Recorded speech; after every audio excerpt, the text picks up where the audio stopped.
সুপ্রভাত বন্ধুরা, চলে আসলাম নতুন দিনে নতুন আর একটা ভিডিও নিয়ে। আশা করি ঠাকুরের কৃপায় সবাই ভালো আছো, সুস্থ আছো। এই দেখো, আমার এখন ইষ্টভীতি, প্রার্থনা, নাম ধ্যান সব কিছু কমপ্লিট হয়ে এই যে দেখো ঘড়ির কাঁটায় 6:25 হলো। বাইরের ওয়েদার খুবই, রোদ নেই, প্রচুর ঠান্ডা। ওই দেখো কুকুর ছানারা, ওই দেখো দেখতে পাচ্ছ বন্ধুরা, দুখানা কুকুর ছানা হয়েছে। হ্যাঁ, ওই দেখো, দাঁড়া, ওদের বিস্কুট টিস্কুট দিয়ে দাঁড়ানোর সময় নেই। দেখো বিস্কুট দেবো বললাম, চলে গেল। হ্যাঁ, এই দেখো বন্ধুরা, চলে এলাম তোমাদের সামনে। চা চাপিয়ে দিয়েছি, দাঁড়াও চায়ের ঢাকাটা এটাই দিই আপাতত। চা চাপিয়ে দিয়েছি।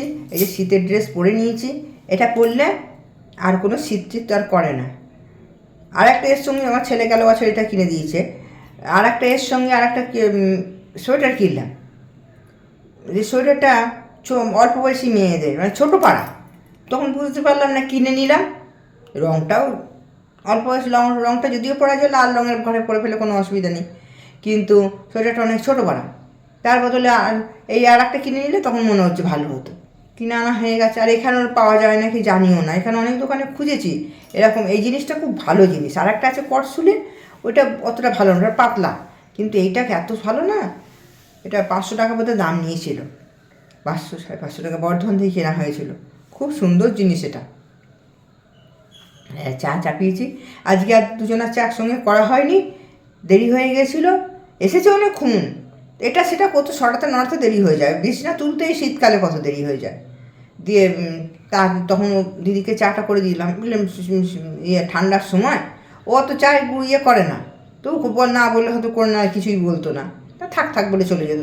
তবুও ঠান্ডার সময় ওই জন্য তাড়াতাড়ি করে আমি চা বললাম, নাও তুমি চাটা খাও। চাটা সসপ্যানে করে রেখে গেলাম। ইষ্টভীতি করে চাটা করেছি, ইষ্টভীতি করে চাটা করে দিয়ে গিয়ে আমি আবার প্রার্থনায় বসলাম। তাই না, ওর কাজ করতে এসেছে, হয়তো বাইরে খাইও নি, খেতে গেলে ওদের দোকানে পয়সা দিয়ে কিনে খেতে হয়। আমি বারণই করি, আমরা আসো তো সকালবেলা এখানে সেগুলো খেলে হয়। বলুন না, খানিক সেরে নিই। আর ওরা সবাই ওরকম, চা আগে খাবে, কোনো কিছু খাবার ওরা আগে খাবে না, সব কিছু সেরে নিয়ে তারপরে খাবে। সব কাজকর্ম সারবে তারপরে খাবে। আগে খেতে বলে বল না, আমি এখন খাবো না, তুমি এ করে নাও। এ আবার বল তুমি ওদিকে সেরে নাও, না করে দিলেও বলতে থাক করতে হবে না। এবং অনেকেই বলে ওরা কেউ খেতেও চায় না হতো। যাই হোক, করে দিয়ে চাটা করলাম। আর চাটা করে খেয়ে নিই। আজকে আবার বৃহস্পতিবার, কালকে একটা আমসকা পেরে রেখেছি। কালকে দেখলাম সময় আছে, আজকেও 6:30 বাজে, বেশি বেলা হয়নি। নিচে যাব, আলপনা দেবো, আমসকা পাড়া আছে, পানটা নিয়ে আসবো। পান গাছটা বাড়িতে হয়েছিল, তাই একটা করে পান দিতে পারছি না। তো একটা করে পান নিয়ে আসো ভুলে গেল, অসুবিধা হয়। হ্যাঁ, টাউনের ওইদিকে কী বলো তো বন্ধুরা, শহরের ওইদিকে কী হয় যে আমসকা পান, দেখেছি আমার বাপের বাড়িতে বর্ধমানের ওইখানে আমসকা পান দুব্বো বেলপাতা সব একসঙ্গে দিয়ে একটা চিপ করে দেয়। ওটা ভুলে যাওয়ার কোনো ব্যাপার নেই, ফুল নিয়ে আসো, ওটা শুধু নিয়ে চলে হয়ে গেল। কলা, তার মধ্যে কলাও থাকে, ছোটো ছোটো কলা, ছোটো ছোটো পান, কী সুন্দর সব গুছিয়ে কি সুন্দর সব আলাদা আলাদা চিকে করে রেখে দিয়েছে। দেখি ওখানে বাজারে সব মায়ের ছেলেরা সব বিক্রি করে, সেগুলো আনতে বললো, নিয়ে চলে এলো। চলো চা খেয়ে নি, চলো দাঁড়াও দেখাই। এ দেখো, এই যে গরম গরম চা নিয়ে চলে এলাম, সাথে বিস্কিট, এই যে নিয়ে চলে এসেছি। এবার খেয়ে নিয়ে এবার সারাদিনে চলবে। চলো খেয়ে নি। হ্যাঁ বন্ধুরা, দেখো বন্ধুরা, আজকে শুভ বৃহস্পতিবারের পুজোটা একবার তোমাদের দেখিয়ে দিলাম। দেখতে পাচ্ছ, এই যে স্থলপদ্ম দিয়েছি ঘটে, যা ঠাকুরের কৃপা স্থলপদ্মগুলো ঘটে দিতে পারছি। দেখো, দেখতে পাচ্ছ সব, ওই দেখো। এখানে একটা কেনার ইচ্ছে ছিল বন্ধুরা। হ্যাঁ, জানি না ঠাকুর রাগ করছে কি ভালো বলছে, জানো তো বন্ধুরা। ওপরে ঠাকুর ঘর ছিল তো, এবার এই ঘরে দেখলাম ওপরে আমার ওঠানামাও অসুবিধা, আর ওপরের ঠাকুর ঘরটা সে খুব চির মতন, আর দিকটাও ঠিক দিক নেই, ওই দিকটা ঠাকুর রাখার নয়। দিয়ে মনে করলাম এই ঘরটা তো, বাড়িতে তো আমরা দুজন থাকি, আর এই ঘরটা খালিই পড়ে থাকে, লোকজন আসলে লোকজন আর কদিন থাকবে। হ্যাঁ, সেই জন্যে মনে করলাম ফাঁকাই থাকে, লোকজন থাকলে তো আর তাও অসুবিধে নেই, তাও ঘরে খাটে সবে তো সারা বাড়ির ঘরটা নেচে বেড়াবে না। এই মনে করলাম এইখানটায় ঠাকুর রাখি, সুন্দর করে গুছানো যাবে, সুন্দর করে পুজোটাও দেওয়া যাবে, এই মনে করে রাখলাম। জানি না লক্ষ্মীনারায়ণ খুশি হলো কি অখুশি হলো জানি না। হ্যাঁ, দেখো এই যে দিয়েছি। এখন জবা ফুলটা একটু কমই ফুটছে, তাও তারা মাকে সবাই মাদের সব একটা একটা করে জবা দিয়েছি, তারা মাকে দিয়েছি। ওইদিকে যে দেখো মঙ্গলচণ্ডীর ঘাটে দিয়েছি, আর শ্যামা মাকে দিয়েছি, মা সংগ্রা মাকে দিয়েছি, মোটামুটি একটু একটু করে দিয়েছি। গোপুরা সোয়েটার পরে নিয়েছে, দেখতে পাচ্ছ তো, গোপুরা শীতের জিনিস পরে ফেলেছে। হ্যাঁ, তো পুজো দেওয়া হয়েছে। এ দেখো বন্ধুরা, সামনে চলে আসলাম, দেখবে এই যে বেগনি দেখতে পাচ্ছ কীরকম বেগনি খাই, বেগুনি মুড়ি আর চা। শীতকালে একটু চা নিলাম, দেখো দেখতে পাচ্ছ ধোঁয়া উঠছে গো বন্ধুরা। কী বলে এটা দেখতে পাচ্ছ এখনও পড়ে আছে, তার কীরকম ঠান্ডা পড়েছে তাহলে বোঝো। হঠাৎ করে তাই আমি কালকে বৌমাকে বলছি, অন্যবার অঘ্রাণ মাসে ঠান্ডাটা পড়ে, অঘ্রাণ মাসে মাঝে মাঝেই পর থেকে, এবার কার্তিক মাস শেষেই পড়ে গেল ঠান্ডা, ভালোই ঠান্ডা পড়ে গেছে, প্রচুর ঠান্ডা লাগে দিয়ে, এই জন্য এগুলো পড়ে আছে, প্রচুর ঠান্ডা লাগছে। তাই ওটা বলতে গেলাম যে ঠাকুরটা ওইখানে নিয়ে এসেছি।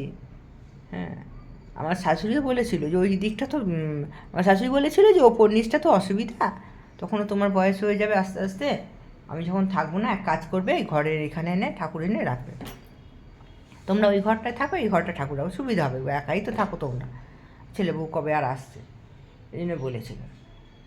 দিয়ে আমিও দেখলাম যে গরমে, সে সময় প্রচুর গরম ছিল, গরমে ওঠানামা করতেও অসুবিধা, আর ওখানে পুজো করতেও অসুবিধা গরমে, ওই জন্য মনে করলাম যে তাহলে এইখানটা অনেকেই দেখেছি যে ঠাকুর ঘর করে, তিনতলা ঠাকুর ঘর করে ভবিষ্যতে আর করা ইউজ করে না, মনে করলাম তাহলে এইখানটায় সুবিধাই তো, বাড়ি ফাঁকাই রয়েছে, আর এই দিকটাও ঠিক হবে, ঈশান কোন দিক করে ঠাকুর বসাবো, উত্তর দিক করে ঠাকুর বসাবো, ঈশান কোন করেও বসানো হবে, এই হিসেব করে বসালাম। ঠিক আছে, মুড়িটা খেয়ে নিই। শুভ সন্ধ্যা, চলে আসলাম আজকের ইষ্টকথায়। পরম প্রেমা শ্রী শ্রী ঠাকুরের রাতুল রাঙা চরণে জানাই আমার কোটি কোটি প্রণাম। পরম আরাধ্যা জগৎ জননীর চরণে জানাই আমার কোটি কোটি প্রণাম। পরম পূজ্যপাদ শ্রী শ্রী বর্দার চরণে জানাই আমার কোটি কোটি প্রণাম। পরম পূজ্যপাদ শ্রী শ্রী আচার্য দেবের চরণে জানাই আমার কোটি কোটি প্রণাম। ঠাকুর পরিবারের প্রতি প্রত্যেকের চরণে জানাই আমার কোটি কোটি প্রণাম। এখানে উপস্থিত সকল দাদা ও মায়েদের জানাই আমার আনন্দিত জয়গুরু। একটি দাদা, তিনি খুব মদ খেতেন, সেই জন্য তার বউ তাকে ছেড়ে চলে যায়, তার কাজটাও চলে যায়। তখন সে খুবই দিনের পর দিন আরও খারাপ অবস্থা হয়ে যায় তার। তখন সে দেওঘরে সে আচার্যদেবের কাছে গিয়ে দাদাটি বললেন যে আমার মদ খাওয়ার জন্যে আমার বউ আমাকে ছেড়ে চলে গেছে, আমার কাজটাও চলে গেছে, আর এই মদটা না খেয়ে যেন আমি থাকতে পারি না, অনেক চেষ্টা করেছি কিন্তু না খেয়ে আমি থাকতে পারি না। তখন শেষে আচার্যদেব বললেন, তুমি এক কাজ করো, তোমাদের পাড়ায় যেসব ছেলেরা ডিপ ওয়ার্কের কাজে যায় তাদের সঙ্গে তুমি রোজ বেরোবে। বললো, আমি ওদের সঙ্গে বেরোবো? আমি তো ঠাকুরের কথা কিছু জানি না, কিছু বলতে পারবো না। বলো, কোনো কিছু তোমার বলার দরকার নেই, তুমি ওদের সঙ্গে খালি যাবে, যখন তুমি বলতে পারবে তখন বলবে, না বললে কোনো বলার দরকার নেই। তা 2-3 মাস পর সেই দাদাটি আবার শেষে আচার্যদেবের কাছে গিয়ে বউকে আর মেয়েকে নিয়ে গেছে। বলছে, আমি দাদাই দেখুন, আমি আবার এসছি আমার বউ আর মেয়েকে নিয়ে, আমি এখন আর মদ খাই না, মদ খাওয়ার জন্য আমি সময়ও পাই না। তখন মনে হতো বসে থাকতাম আর খালি মনে হতো একটু মদ খেয়ে আসি, কিন্তু এখন আমার একদম মদ খেতে আর ইচ্ছে করে না। সবসময় ঠাকুরের কাজে ছুটে বেড়াই, ঠাকুরের কাজ করতে চলে যায়, ভুলেই যায় যেন মদের কথা। আর আমার বউ মেয়ে আমার কাছ থেকে নিজে থেকেই ফিরে এসেছে, আমি তাদেরকে আনতে যাইনি বা আসতে বলিও নি, তারা নিজে থেকেই আমার কাছে ফিরে এসেছে, আমি এখন খুব ভালো আছি। বললো, ঠিক আছে, তুমি এখনও ওদের সঙ্গে বেরোগা, দেখবে তোমার কাজটাও চলে আসবে, ফিরে আসবে, তোমার কাজেও তোমাকে আবার ডেকে নেবে। তারপর বাড়ি আসার পরে আবার ওদের সঙ্গে বেরোতে লাগলো। ধীরে ধীরে সেই দাদাটি নিজের কাজের জায়গা আবার ফেরত চলে গেল, তারা আবার ডেকে নিল তাকে কাজে, মন দিয়ে কাজ করতে লাগলো, মন দিয়ে যেমন এমনি কাজও করছে সেই সঙ্গে ঠাকুরের কাজও করতে লাগলো। বেশিরভাগ সময়, দিনের বেশিরভাগ সময় সে ঠাকুরের কাজ নিয়ে মত থাকতো, যখনই সময় পেত সে ঠাকুরের কাজ নিয়ে মত থাকতো। এরকমই ঠাকুরের নানাভাবে কাজ সে করে যেত, অক্লান্তভাবে সে করতো, খুব তার যেন মনে খুব ঠাকুরের কাজ করে সে যেন আনন্দ পেত। এইভাবে সে তারপরে আবার ঠাকুরবাসী রাজদেবকে গিয়ে আবার বললেন, আমি আমার কাজটাও ফিরে পেয়েছি, আমি এখন ঠাকুরের কাজ খুব মন দিয়ে করছি, আমি নিজের কাজও করছি, ঠাকুরের কাজও করছি। আমরা হচ্ছি এই রকমই, আমরা যদি ঠাকুরের কোনো কাজে লিপ্ত থাকি, আমাদের মধ্যে যে খারাপ গুণগুলো আছে সেগুলি আপনা আপনি নষ্ট হয়ে যাবে। অনেকে আছে সুগারের রোগী, হয়তো মিষ্টিটা লুকিয়ে খেয়ে নিল কিংবা রস চিপে খেয়ে নিল, সে বুঝতে পারলো না নিজের কতটা ক্ষতি করলো। আমরা হচ্ছে এই রকমই। কিন্তু যারা অপকটভাবে সত্যিকারের কোনো ছলচাতুরি ছাড়া, কোনো কপটতা ছাড়া ঠাকুরকে একনিষ্ঠভাবে ভালোবাসে, ঠাকুরের সঙ্গে যুক্ত থাকার চেষ্টা করে, আর ঠাকুরের নির্দেশগুলো, ঠাকুর যেমনভাবে চলতে বলেছে সেই নির্দেশগুলো সে প্রাণপণভাবে পালার চেষ্টা করে, তাহলে তার কোনো দিন কোনো চলার পথে কোনো খারাপ কোনো বাধা বিঘ্ন তার আসতেই পারে না। আর এই ঠাকুরের এই পথে ঠিক মতন চলার জন্যে ঠাকুরের ওই যে ইষ্টবীতি, নাম ধ্যান, যোজন যাজন আর ঠাকুরের বইগুলো পড়লে, আর তার সাথে সাথে এই সৎসঙ্গে গেলে ঠাকুরের জিনিসগুলো আরও ভালোভাবে তারা জানতে পারবে। সে সত্যিকারের একটা ঠাকুরের মানুষ হয়ে উঠবে। তখন তাকে আর আলাদা করে খারাপ সে কিছু করতেই পারবে না। সে নিজে থেকেই ঠাকুর তাকে একবারে গড়ে মানুষের মতন মানুষ করে নেবে। এই জন্যই আমাদের ঠাকুরের পথে চলতে গেলে আমাদেরকে নিজেদেরকে তৈরি হতে হয় না, ঠাকুরই আমাদেরকে তৈরি করে নেবেন ঠিক মতনভাবে। আমাদের আলাদা। আর এই সৎসঙ্গ হচ্ছে গিয়ে মানুষ তৈরির কারখানা।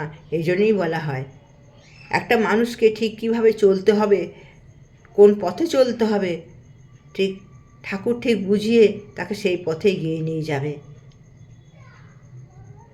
এই বলে আজকের ইষ্টপ্রসঙ্গ এখানেই শেষ করলাম।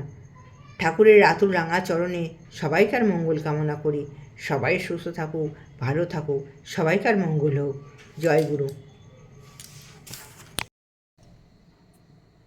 দেখো বন্ধুরা, চলে আসলাম তোমাদের সামনে। মনে করলাম না আজকে গুড নাইটটা বলি। আর এখন বাজে 11:15। টিভি একটু দেখলাম, দেখে তারপর শোয়ার জন্য এবার তৈরি হতে হয় শীতকালে। ঠোঁটে বলিন আছে, আচ্ছা ঠোঁটে বলিন আছে, তারপরে আরও হাতে একটু বলিনটা একটু রগড়াবো, পায়েরতে একটু ক্রিমটা একটু মাখবো, না তো পাটা খসখস করে। রাত্রে খাওয়া হয়ে গেছে। রাত্রে খেয়েছি রুটি, সুজি, একটুখানি গোপুসোনাদের ছানা এনে দিয়েছিল তোমার দাদাভাই, একটু করে ছানা, আচ্ছা রুটি, সুজি, ছানা, বেগুন ভাজা, আলুও কেটেছিলাম ভাজবো বলে থাক, আর আলু আর হাসবে না, আলুটা কাল খাবে, চিকে করে ফ্রিজে ভরে দিলাম। গুছাতে ভাগাতেই কত সময় করে নিয়ে তারপরে আসলাম এই তোমাদেরকে।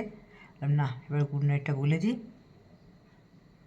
ভালোই ঠান্ডা পড়েছে দেখতে পাচ্ছ তো। আমি সব সন্ধেবেলা একটুখানি মাঝে গরম করলো, সন্ধেবেলা বিনতি প্রার্থনা হলো। তারপরে ঠাকুরের লক্ষ্মীর পাঁচালী আজকে ছিল বৃহস্পতিবার, লক্ষ্মীর পাঁচালীর পড়লাম, পড়ে নিয়ে সুজি করে দিয়েছি গপুবাবুকে আজকে সন্ধেবেলায়। বৃহস্পতিবার পাঁচালী পড়লাম, কী দেবো, সুজি দিই, একদিন সুজি দিই, কোনো দিন মিষ্টি এনে দিই, কোনো দিন নাড়ু ছিল নাড়ু দিচ্ছিলাম, এরকম করে দিই, পারলে দিই। সুজি করে দিয়েছিলাম সন্ধ্যাবেলায়, চা করলাম তখন সুজি করে দিয়েছিলাম। সুজি করে দিয়ে বৃহস্পতিবার পাঁচালি পড়ে ইষ্টকথা ছোট্ট একটুখানি করে বলে তাই গুড নাইট বলে, ঠিক আছে আজকে এখানেই রাখছি। গুড নাইট, সবাই ভালো থেকো, সুস্থ থেকো। কালকে আবার আসছি নতুন দিনে নতুন আর একটা সুন্দর ভিডিও নিয়ে।